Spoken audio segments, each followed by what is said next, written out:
Last time I left you guys off at the birthmark story. That was a 3-year-old story. Now I have a lot of 3-year-old stories and a lot of 6-year-old stories. So for some reason, I just remembered at those certain times. I also have a lot of dissociation. So sometimes things will come back to me years later, just things that I blocked out just about that specific situation. It's really strange. CPSD is very strange. So I'm going to talk about another memory from when I was 3. And I'm going to call this Abe's because that's the bar that I was at. So there was this go-go bar, okay, in our town. And my mom used to be the supplier there, allegedly. I don't think she ever danced. She told me that she did, and she may have. Who the heck knows? I don't remember it. Anyhow, I used to have to go there a lot. She used to drag me there all the time. And she would do that because she wanted to assert more control over my grandparents and her siblings and stuff. So she would take me to dangerous places to get them to want to come get me or buy me stuff or get me out of there or whatever. It's just a very sick dynamic.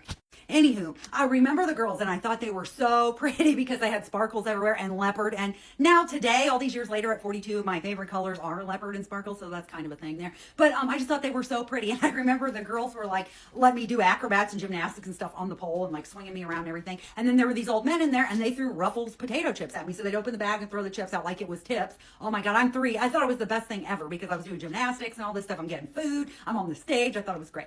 So anyhow, I go back to my grandparents' house and I remember doing this. I remember going in the front yard. I got a baggie. I went in the front yard. I grabbed a bunch of grass, put it in here, and then I rolled this up and I went, I remember doing it. And they're like, what the heck is she doing? And then I tell them, hey, we were at this place and then the women were swinging me on the poles and old men were throwing Ruffles chips at me.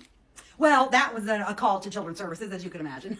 And not much happened with CPS. They were involved a lot of times, but nothing actually happened. One of her abusive boyfriends, who was very domestic DV, lots of DV, very, very violent.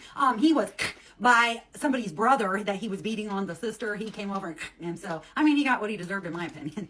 But I remember that guy hitting me in the head with a shoe. He had a Nike shoe. He hit me in the head with it and I had a knot up here. And I don't even know why. I can't remember why, if I was in trouble or whatever. But anyhow, after the story of the go-go bar and then the rolling up the stuff and then the big knot on my head, that called, that got Children's Services involved. So I remember going to the hospital to do a SANE evaluation, SA evaluation, if you don't know what that is.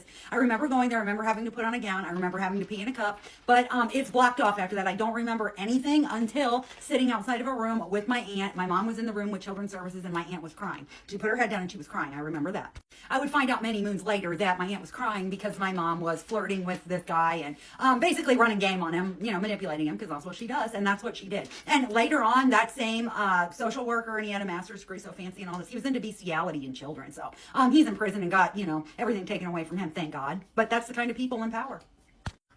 My aunt just told me that she knew my mom was running game on him and that nothing would happen, and it didn't. I remember going to my uncle's house where the entire family was. They had 5 siblings, so they were pretty close. Going there, and I remember her having to give me back to my mom, and then there was division ever since then. So that was one of the first CPS calls that I remember. That was one of the first times that I seen my aunt upset because there was nothing that she could do. One of many. There were many, many more times to come where nothing would happen and nothing could get done. So my grandparents, my aunts and uncles and all that would sit there and suffer, watch me suffer and not be able to do anything about it. So yes, but I wanted to tell you guys that today, and that's probably the reason why I like leopard and sparkles. But I mean, on another note, I've been cultured and exposed to a lot of things. But yep, that's my story for today.